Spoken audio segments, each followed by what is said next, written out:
This program is rated PG. It contains themes and scenes which may not be suitable for very young audiences. Parental guidance is advised.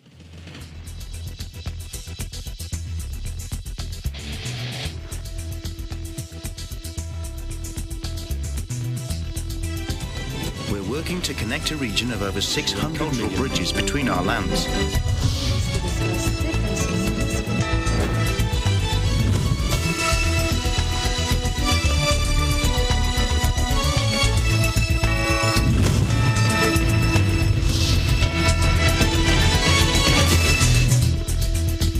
Hello, I'm Alma Angeles, and you're watching ASEAN in Focus. We're coming to you live from Manila in Vietnam. Hello, Eliana. Hi, good afternoon. I'm Eliana Sebastian from PBC Vietnam Bureau, giving you the news of the dynamic ASEAN region. On today's headlines. The trial of ousted Myanmar leader Aung San Suu Kyi will hear its first testimony in a junta court more than 4 months after a military coup.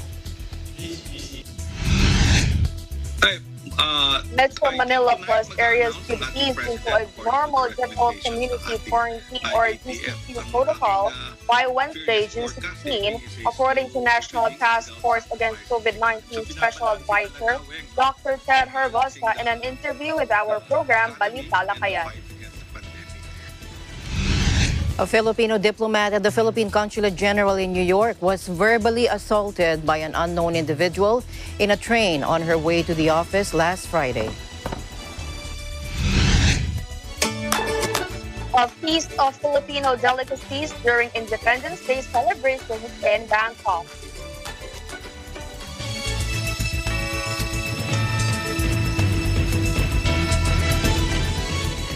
First, the trial of ousted Myanmar leader Aung San Suu Kyi will hear its first testimony in a junta court more than 4 months after a military coup. The junta has brought an eclectic raft of charges against the Nobel laureate, from illegally accepting 11 kilograms of gold to breaking a colonial-era secrecy law.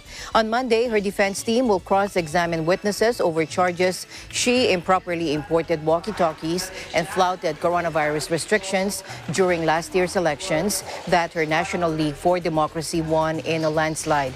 Her lawyers, who have been allowed to meet with her just twice since she was placed under house arrest, have said they expect the trial to wrap up by July 26. Hearings for the case will take place every Monday. Now, if convicted of all charges, Suu Kyi, 75 years old, faces more than a decade in jail. A separate case is scheduled to start on June 15, where she's charged with sedition alongside ousted President Win Myint and another senior member of the NLD. Suu Kyi spent more than 15 years under house arrest during the previous junta's rule before her 2010 release. Her international stature diminished following a wave of military violence targeting Buddhist-majority Myanmar's marginalized Muslim Rohingya community, but the coup has returned Suu Kyi to the role of cloistered democracy icon.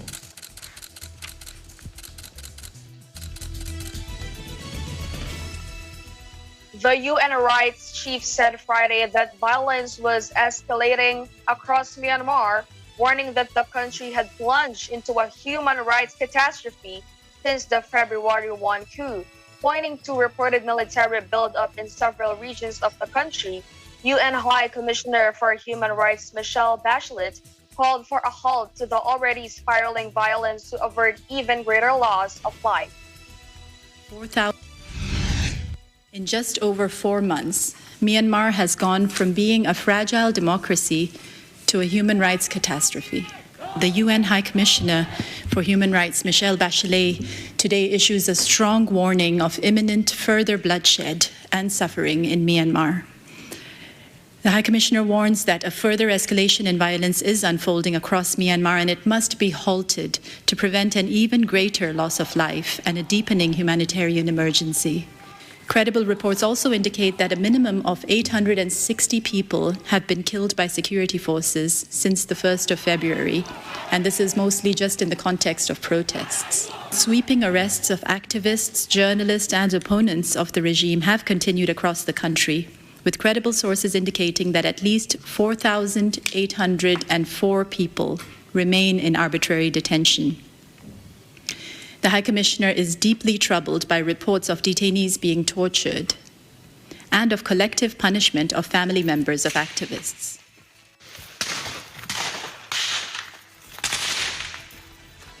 The country has been in turmoil since the generals ousted civilian leader Aung San Suu Kyi on February 1.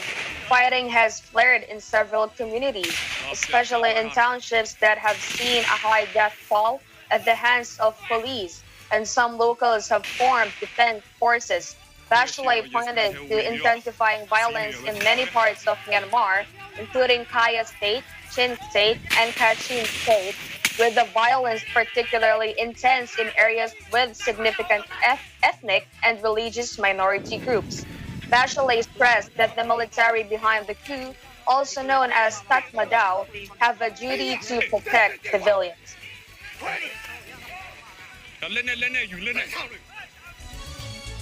Back here in the Philippines, the Philippine National Police Chief General Guillermo Eleazar ordered police personnel to keep tight border control to prevent further COVID-19 transmission. This after the Octa Research Group underscored the importance of maintaining border controls in provinces or regions across the country amid possible easing of quarantine restrictions in the National Capital Region Plus. We guarantee, he said, that the PNP will maintain heightened measures on border control points so that the virus will no longer spread from one place to another. This, he said in a statement. Malacanang on June 10 said the NCR Plus, composed of Metro Manila, Bulacan, Cavite, Laguna, and Rizal, would likely be placed under ordinary general community quarantine after June 15. Eleazar said the PNP will abide by the guidelines issued by the national government through the Interagency Task Force for the Management of Emerging Diseases if there would be changes on border controls. The PNP has been tasked to maintain quarantine control points to prevent unnecessary or non-essential travel, especially from areas under strict quarantine to the places with less strict quarantine. Police personnel manning these checkpoints have been instructed to allow the unhampered passage of vehicles carrying essential goods or those on important or essential travel. Random inspections of vehicles are also conducted at the quarantine control points set up by the PNP in NCR Plus.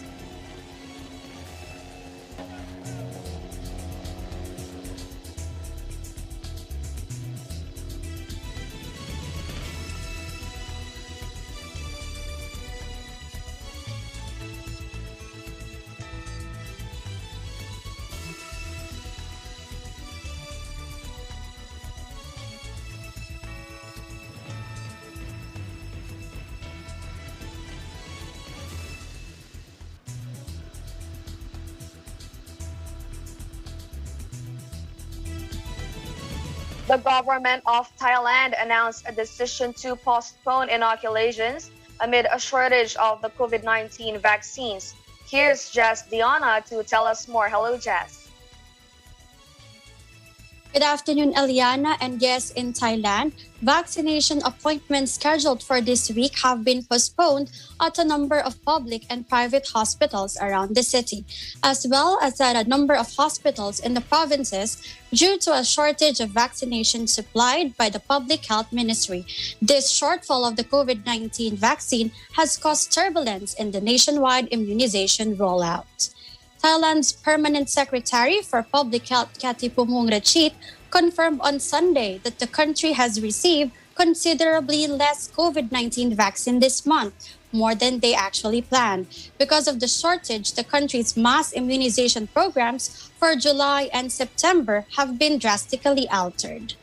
When questioned about the shortage, Public Health Minister Anutin Janvirakul blamed City Hall, which blamed the government for not receiving enough supplies to achieve immunization objectives. Mr. Anutin also gave an interview on Channel 3 in which he criticized the Bangkok Metropolitan Administration, or BMA, after the Namarak Hospital posted a sarcastic remark on its social media page regarding the vaccine shortage. The Public Health Ministry had agreed to supply the BMA with 1 million doses of the vaccine, according to the minister, and said that his minister moved quickly to give all 500,000 doses of the vaccine to BMA, despite having intended to send just 250,000 doses at first and the remainder later. The minister stated that it can't be said that they haven't gotten the vaccines from the ministry and that BMA's health and medical departments should have tried their best to manage the supplied vaccines since they have the complete control over everything. Mr. Anutin added that the ministry shouldn't be blamed because his ministry has already delivered all the vaccine supplies to authorities parties in accordance with the CCSA's instructions and on time. Prime Minister Prayut Chan-o-cha, as chairman of the Center for COVID-19 Situation Administration or CCSA, was blamed by the Rural Doctor Society for the vaccine mayhem in Bangkok. According to a network on May 3, General Prayut convened a special conference of the CCSA during which it was decided to establish a COVID-19 center for Bangkok and the neighboring districts with no cabinet ministers, including the Minister of Public Health, were assigned to the center. This update is from Bangkok Post. Back to you, Eliana. Thank you, Jazz, for your updates. Looking forward to more updates coming from you. You stay safe and stay healthy. Likewise, Eliana, and reporting live from Thailand, this is Jazz Diona, and we live in interesting times. Back here in the country, an additional 7,701 patients have beaten the coronavirus disease or COVID-19, pushing the overall recovery count to 1,232,986 or 93.7% of the country's total case on Sunday. In its bulletin, the Department of Health also reported 7,302 new confirmed cases and 137 new deaths. These figures bring the overall tally of active cases to 59,865 and the death toll to 22,788. The latest figure showed 91.2% of the active cases are mild, 4.6% are asymptomatic, 1.8% are severe, 1.26% are moderate, and 1.3% are in critical condition. There were 15 duplicates removed from the total case count, as 4 of these are recoveries. Moreover, 65 cases previously tagged as recovered were reclassified as deaths after final validation. DOH data on June 11 likewise showed that 12.4% of 50,757 who were tested turned out positive for COVID-19.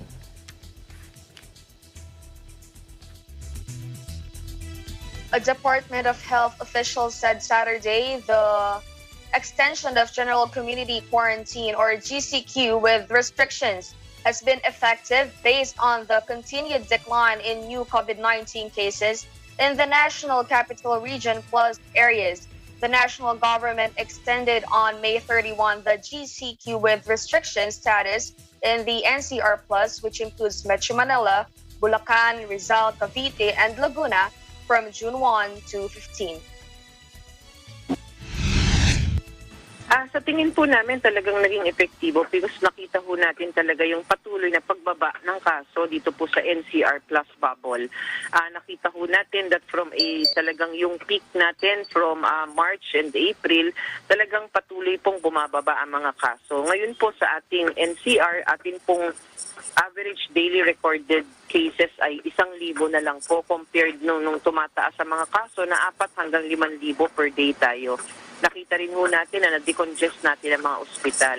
Ngunit ang atin pong tinitignan ngayon and we are closely monitoring ay ito pong Visayas and Mindanao kung saan nakakakita po tayo ng pagtaas ng mga kaso, nakakakita po tayo ng mga pagkapuno ng ating mga ospital. So yan po yung ating binibigyang tugon ngayon para po ma-manage po natin at patuloy rin bumaba, mapababa natin ang mga kaso dito sa ibang lugar. So what I'm trying to say would be that NCR might be nearing or malapit na ho tayo dun sa tinatawag nating safe zone, but if the other regions are having this kind of increase in the number of cases, we have to treat this matter with caution kasi very fragile ang sitwasyon natin at maaring bumalik tayo uli sa dati kung hindi po tayo lahat mag-iingat.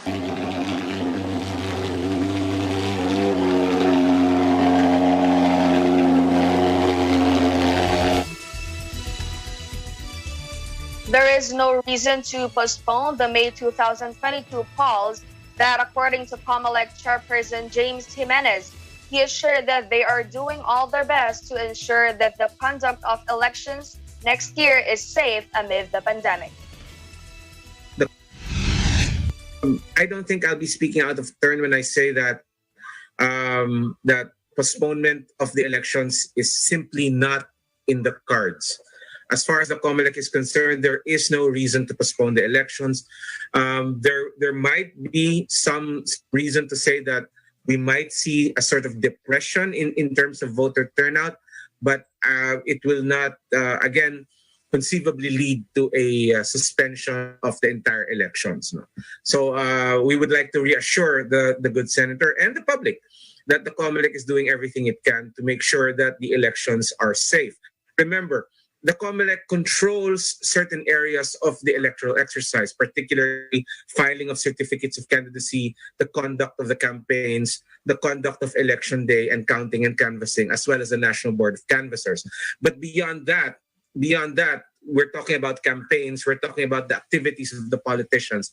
Ultimately, we believe that it will boil down to individual responsibility. So it's not just about the COMELEC securing the elections, because COMELEC will secure the areas of the elections that are under its control.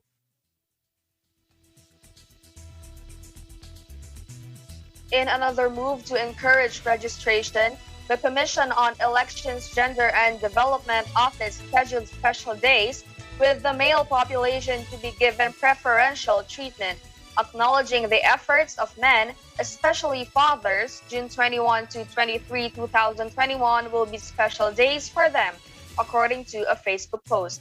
Male applicants may visit their local COMELEC office to register from 8 a.m. to 5 p.m. Mondays to Saturdays. The country will celebrate Father's Day next Sunday, June 20. The nationwide voter registration will run until September 30. The COMELEC is eyeing to register some 4 million new voters.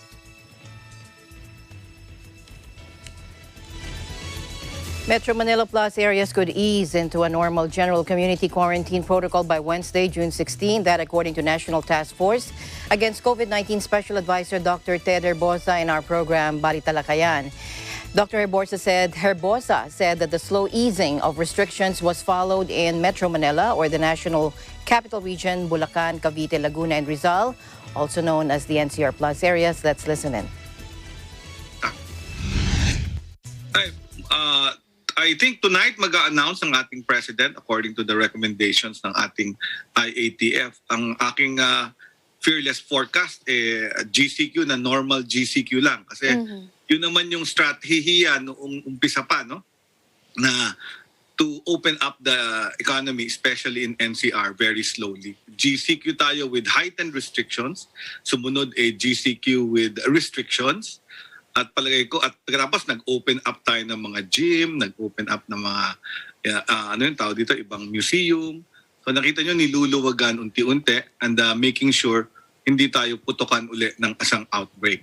So I think the principle that the government is taking is a slow opening without sacrificing the economy. So binabalansi talaga, Weng, no?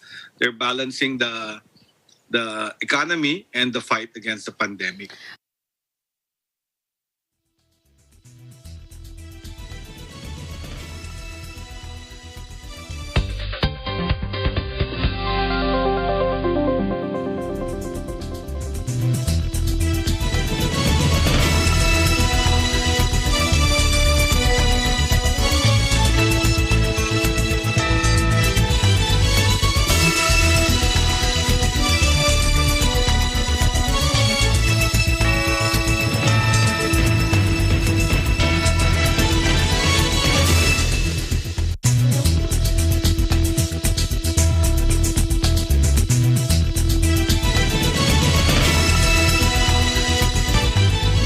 This portion is brought to you by Security Bank.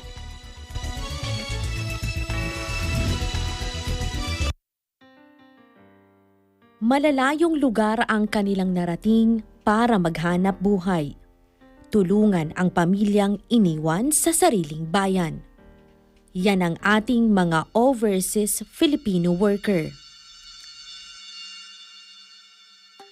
Pero dahil sa di pangkaraniwang pangyayaring hatid ay krisis, may ilan sa kanilang nagpasyang umuwi. Pinagyaman ang sariling lupain Nagtayo ng negosyo na kasama sa puhunan ang sipag at tiyaga. Ang mga OFW, maraming sakripisyo, ninanais maging kapaki-pakinabang maging sa kanilang pagbabalik bansa. Sapagkat ang ating mga bagong bayani, Pilipino pa rin sa puso at damdamin.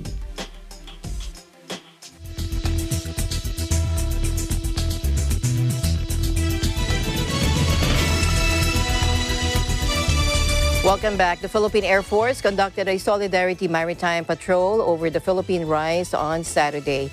PAF spokesperson Lieutenant Colonel Maynard Mariano on Sunday said the activity was part of the country's commemoration of the 103rd Independence Day and 5th anniversary of the renaming of the Philippine Rise. The commemoration aimed to promote marine conservation and to assert the country's sovereign rights on the feature formerly known as the Benham Rise, located approximately 250 kilometers east of the northern coastline of Dinapigue, Isabela.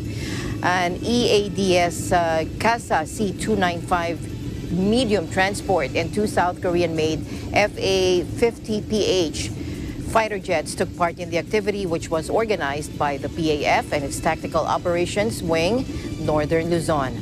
Aboard the transport aircraft was National Security Advisor Hermogenes Esperon, also National Task Force for the West Philippine Sea, Chair and Northern Luzon Command Chief Lieutenant General Arnulfo Burgos, along with other ranking officials.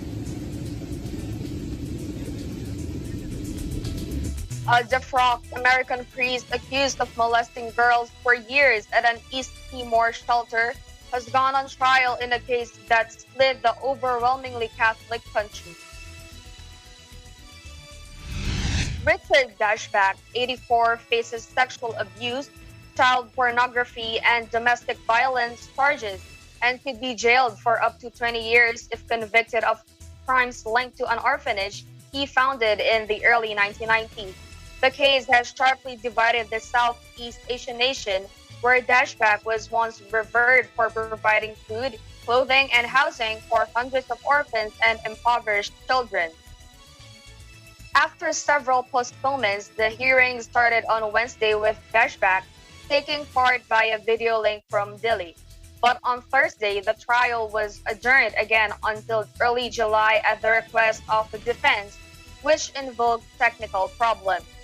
At least 15 women expected to testify have come forward so far to report they were abused as children, with fears that many more were molested at Dashback's Tokuhanis shelter in the enclave of Yuku. Dashback was defrocked by the Vatican in 2018 by details of his alleged sexual abuse were only disclosed the following year after the case was reported by a local news outlet. Catholic officials in the capital, Delhi, said earlier this year that he was dismissed because he had admitted to the heinous crime of abusing minors. He has nonetheless maintained broad support, including among some members of the political elite, for his unwavering support of the resistance movement that fought to win independence from East Timor's giant neighbor. Malaysia on Sunday deported a leading figure in conspiracy circles who is wanted in France over the kidnapping of an 8-year-old girl. Remy Daillet, his pregnant partner, and 3 children were arrested late last month on the holiday island of Langkawi over their residency status. The Frenchman and his family were taken under tight security to Kuala Lumpur Airport and put on a flight to Singapore, according to a source familiar with the case who spoke on condition of anonymity, and he told this to AFP. And from there, the source said they were due to board an aircraft flight for Paris, arriving early on Monday. However, the family were still in Singapore late Sunday after Daillet's pregnant partner was hospitalized. We fear for the baby, Daillet's lawyer, Jean-Christophe Basson-Larbi, told AFP. He also said Mr. Daillet and his children are under the care of the Singapore Police Service. The kidnapped girl, identified as Mia, was taken in mid-April from her grandmother's home in France by several men employed by their mother. 6 men and the mother were indicted over the abduction following an intensive 5-day search that ended in Switzerland. According to some of them, the mother's associates were activists who believe that children in care are unfairly taken from their parents. Mia's mother had lost custody of her daughter and was no longer allowed to see her alone or speak with her on the telephone.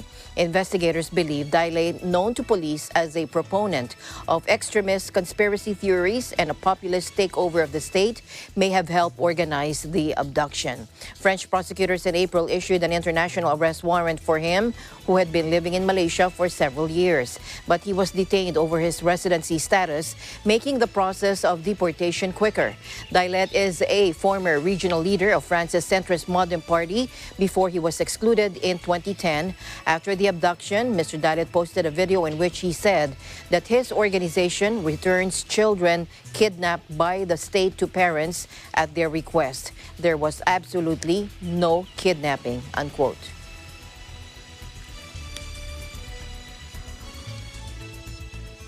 The Philippine National Police on Monday has ordered concerned police officers and units to be on alert against retaliatory attacks by the Abu Sayyaf Group, or ASG, following the death of a leader and 3 members in an encounter with government troops in Holo Sulu on Sunday.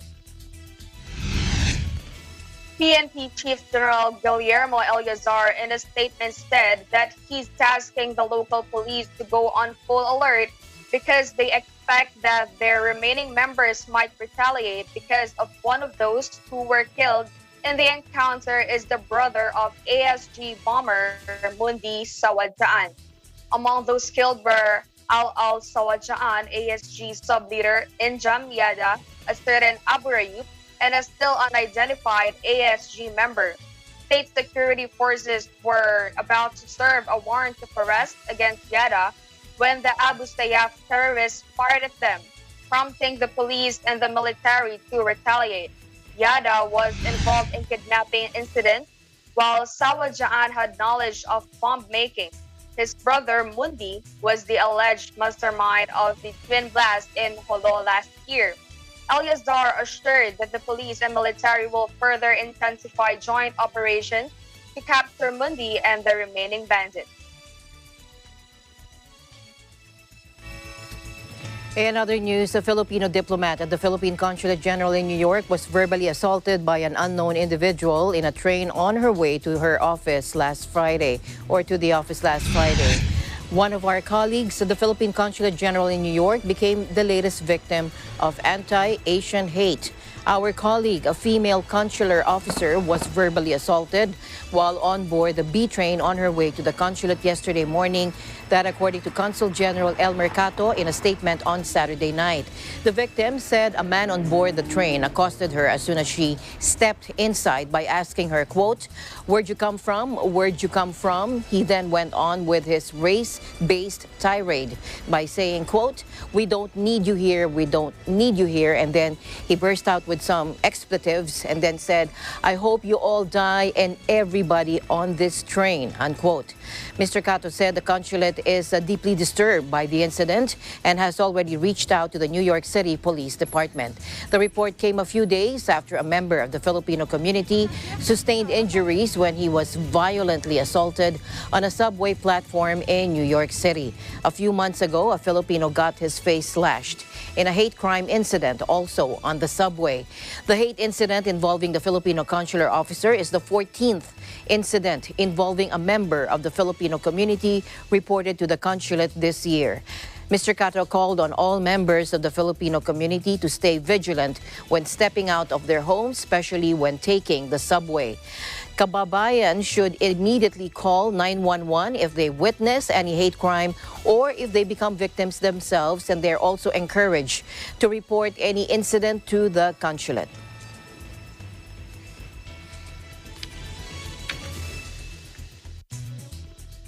Senator Panfilo M. Lacson on Sunday backed calls for increased police presence to prevent further incidents of anti-Asian hate in the U.S. following the verbal assault on the Filipino consular officer in New York. Lacson supported Consul General Cato's call for increased police presence especially in the subways, and for Filipinos to report hate crime to the consulate or via 911 if they witness or become victims themselves of such crimes. Based on accounts initially cited by Consul General to New York Elmer Caso, there have been at least 14 hate incidents involving members of the Filipino community so far this year, counting the latest incident. This is disturbing and has to stop, said Lacson, who chairs the Committee on Foreign Affairs in the Commission on Appointments. When Lacson headed the Philippine National Police from 1999 to 2001, he ordered an increase in police visibility, particularly foot patrols, an action that helped decrease criminality, mainly due to the deterrent effect on criminals. Lacson said hate crimes and racism have no place anywhere. As Consul General Cato pointed out, the Filipino community can be part of the solution by reporting such incidents to the authorities for prompt action. This solution should be adopted by all Filipino communities abroad, not just in the U.S.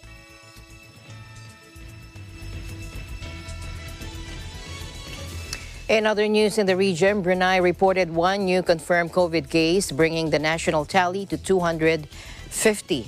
According to Brunei's Ministry of Health, the patient is a 42-year-old woman who arrived in the country from Indonesia on May 30 and has no symptoms of infection.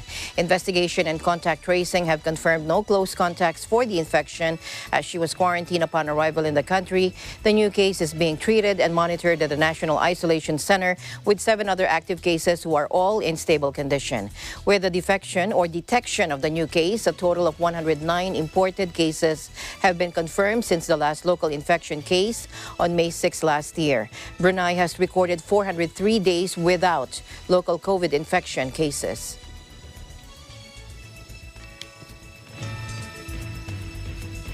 Sri Lanka is seeking $40 million in damages from the operator of a ship that left massive pollution when it caught fire off the country's west coast, officials said Saturday. Ports and Shipping Minister Rohita Abe-Gunawarderna said an interim claim had been lodged with Express Peters, which controls the Singapore-registered MV Express Pearl. The vessel has been submerged in seas off Colombo since June 2 after burning for almost 2 weeks and releasing tons of plastic raw materials that swamped local beaches. Sri Lankan environmentalists have called it the worst marine disaster in the country's history. In addition to this claim, we will also seek reimbursement of the cost of putting out the fire, Abe-Gunawarderna said, adding that the full damage to the environment was still being assessed. Sri Lanka was sought help from Australia in studying the impact on the local marine economy, which has been hit by a fishing ban imposed since the disaster. Dengue fever infections dropped dramatically in an Indonesian study where a bacteria was introduced into disease-carrying mosquitoes, offering hope in the battle against an illness that sickened millions annually around the world. Take a look. Kita harus memproduksi nyamuk yang kualitasnya sama dengan kualitas yang ada di luar. Karena memang konsep dari teknologi ini adalah bagaimana membuat nyamuk itu berhasil kawin dengan yang di wild atau yang di liar. Sehingga ada prosedur-prosedur tertentu. Jadi banyak di Indonesia yang tropical ini yang sebetulnya kan kita sudah punya kayak problem permanen itu dengue. Terus muncul COVID. Jadi pada banyak wilayah itu mendapatkan double burden atau mendapatkan cekaman 2 penyakit yang itu sama-sama fatal, menyebabkan fatality. Involved releasing Wolbachia into the mosquito population across specific parts of Yogyakarta to measure how it impacted the incidence of infections among 3 to 45-year-olds. It now has been expanded to other parts of the city. Wolbachia suppresses the ability of the virus to replicate in dengue-carrying Aedes aegypti mosquitoes and cause infections when they bite humans. Researchers said previous trials involving Wolbachia, commonly found in fruit flies and other insects, also showed positive results in reducing dengue cases. Scientists hope the method could be a game changer in a global battle against the disease, which can sometimes be fatal.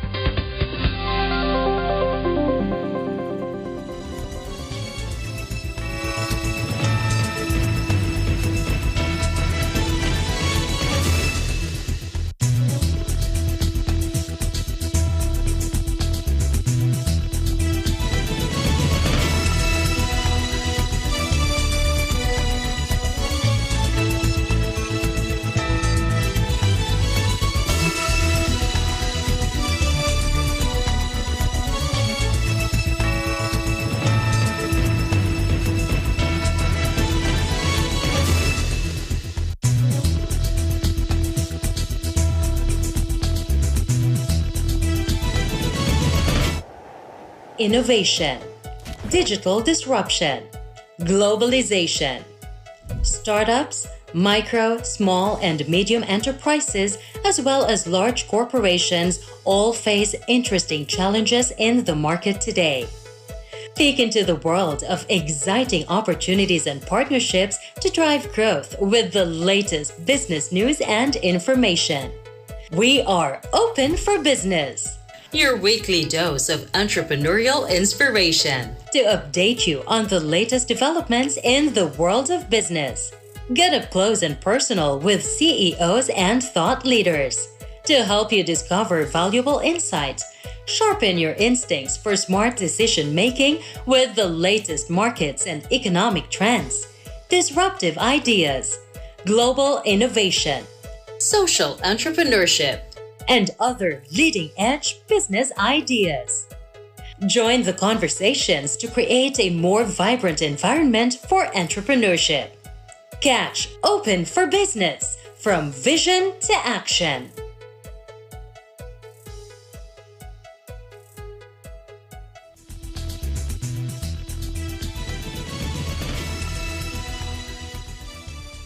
Welcome back. Prince Charles hailed Filipino medical frontliners in the United Kingdom as the two nations mark 75 years of diplomatic ties. In a special message posted to the page of British Ambassador Daniel Cruz, the Prince of Wales said the UK is fortunate to have thousands of Filipino nurses and medical professionals helping in their response against COVID-19.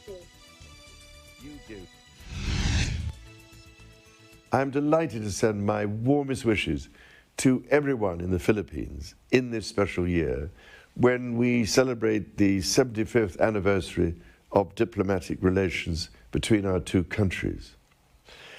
The bonds of friendship between us are stronger than ever.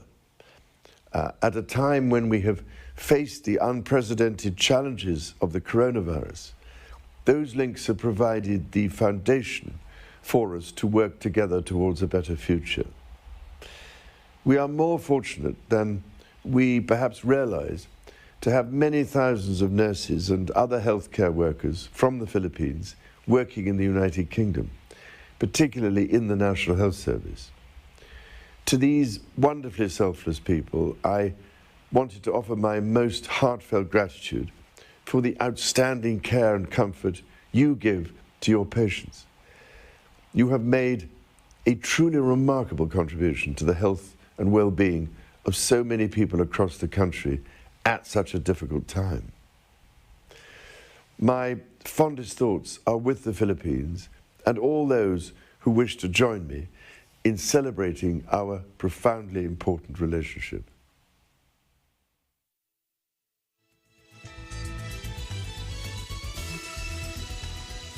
Meanwhile, U.S. President Joe Biden greeted the Philippines on its 103rd Independence Day on Saturday and called for the continued partnership between the two countries to defeat the pandemic and strengthen preparedness for the next one. Take a look. To all the people of the Philippines, happy Independence Day.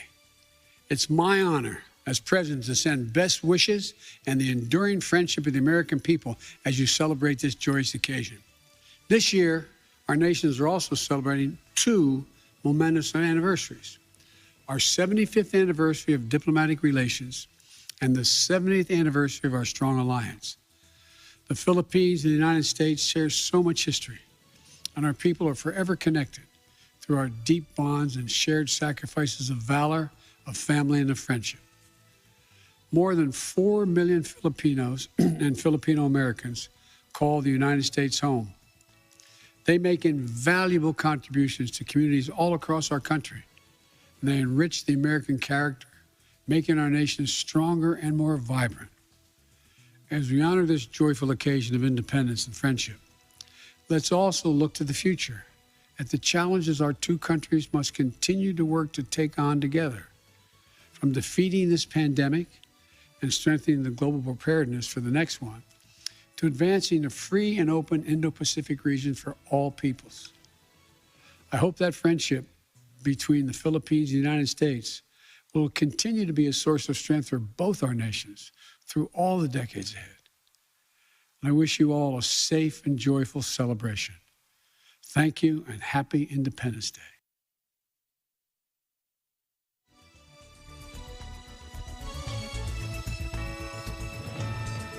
And EBC Europe Bureau's Malu Francisco brings us to the Aguinaldo Shrine, where the Philippine independence was first declared on June 12, 1898. This is her report. Take a look.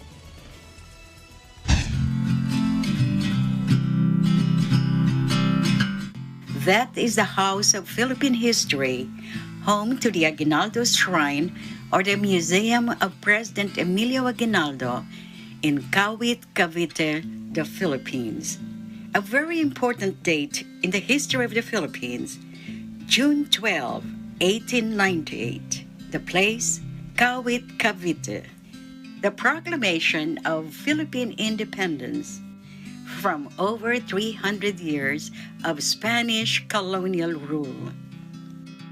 Historical records say that the ceremony took place between 4 and 5 o'clock in the afternoon, Philippine time of June 12, 1898. From this house, from one of its windows, the Declaration of Philippine Independence was read. Later in 1900s, Aguinaldo had the window expanded to include a balcony. Meanwhile, the Declaration of Independence, written in Spanish, was read by its author Ambrosio Rianzares Bautista. A native of the province of Laguna, he was also an active revolutionary.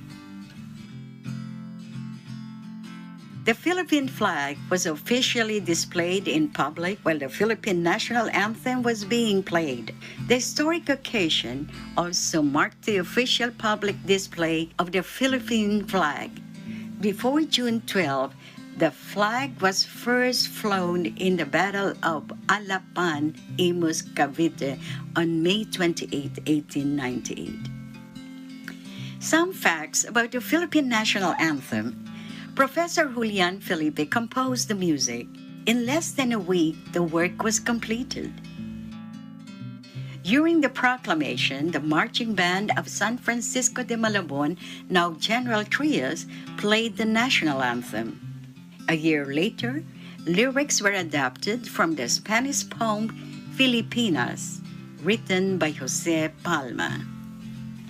About the president of the First Philippine Republic, Emilio Aguinaldo y Fani was born in this ancestral house on March 22, 1869. Aguinaldo donated his home to the Philippine government to keep the spirit of the Philippine Revolution that helped end the Spanish colonial rule of over 300 years. Fortunately, before the COVID-19 pandemic that began in 2020, my family and I visited the Aguinaldo Museum in Cavite, and it was a great learning experience for us, especially for someone like Marie, who was born and raised outside the Philippines. Hi guys, I'm Marie Francisco, and right now we are at Cavite. We're visiting the ancestral home of General Aguinaldo. So let's see what his home has to offer to the history of the Philippines.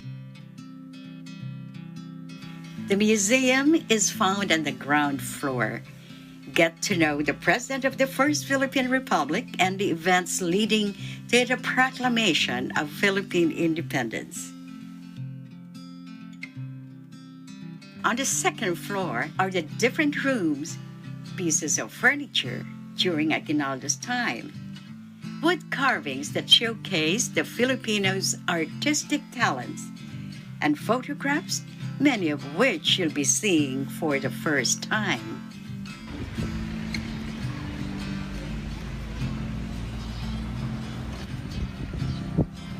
In the middle of the garden behind the house is the final resting place of President Emilio Aguinaldo.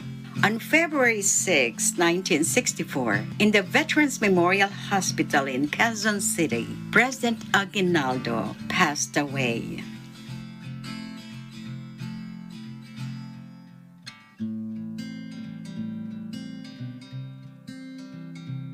Happy greetings to everyone celebrating the 123rd anniversary of Philippine independence. In the Netherlands, Marilu Francisco, we live in interesting times.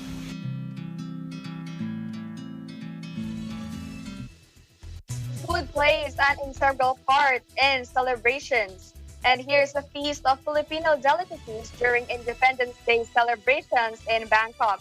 Independence Day this year falls on a weekend, and in Bangkok, our EBC Bureau was able to feast on a variety of Filipino cuisine. Let's take a look.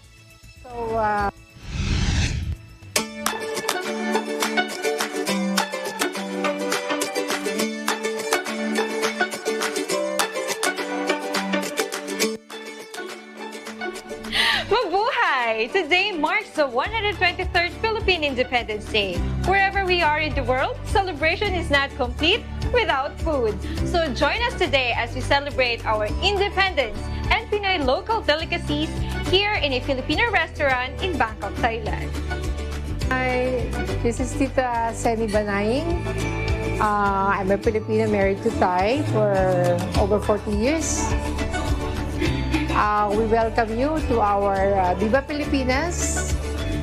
And today is our Independence Day, 123rd Independence Day. We have a small gathering. Not actually gathering, it's a buffet that we want to serve just for today. And of course, with the social distancing. What can I say about Filipino food? It's something that we always crave because we're away from home, and this is the way by which we can reach our community, just to feel like we're at home. And so we want also the other members of the community, not just the Filipinos, to be able to taste our food, because our food is entirely different from what is common in Thailand. So again, I wish everybody the very best for this 123rd Independence Day. Thank you.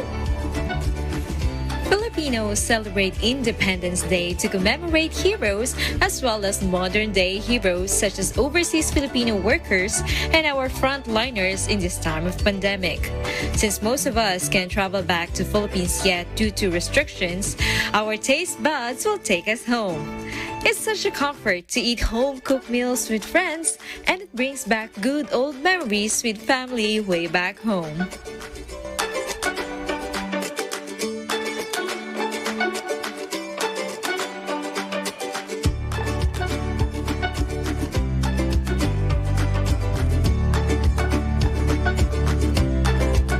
Our setup here in Bangkok, what really makes Filipino cuisine unique, especially here, is this is new to the international and Thai community here.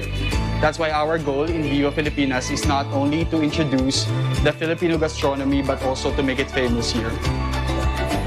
And how do you ensure that For the quality of the food, we cook on a daily basis, and we make sure that each food that we serve undergoes a meticulous process of quality assurance, because the culture and the passion that is embedded on each food is what makes our food really special.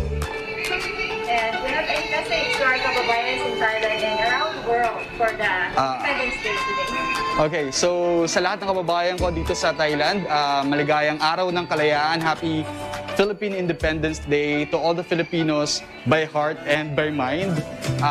We are looking forward to celebrate more years of Philippine Independence Day and anniversary of Viva Filipinas in the coming years with all of you. So, happy Independence Day.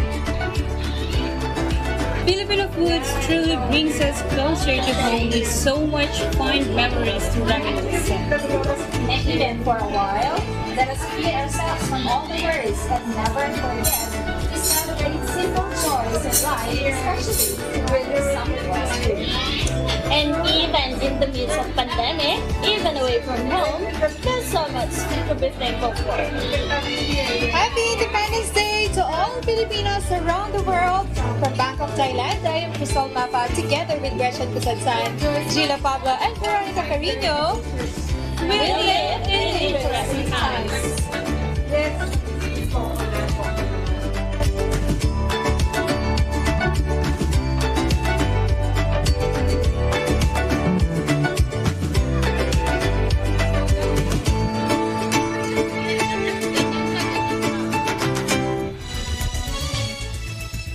There you go. Happy Independence Day to the Philippines, belated. Thank you for joining us. Thank you for keeping me company today, Eliana. Thank you, Alma, and happy Independence Day to the Philippines. And once again, that's the latest news in the ASEAN region. Thank you for joining us today here in ASEAN Focus. This is Eliana Fitchabasang from EBC Vietnam Bureau, and we live in interesting times. We'll see you back tomorrow. I'm Alma Angeles, and we live in interesting times.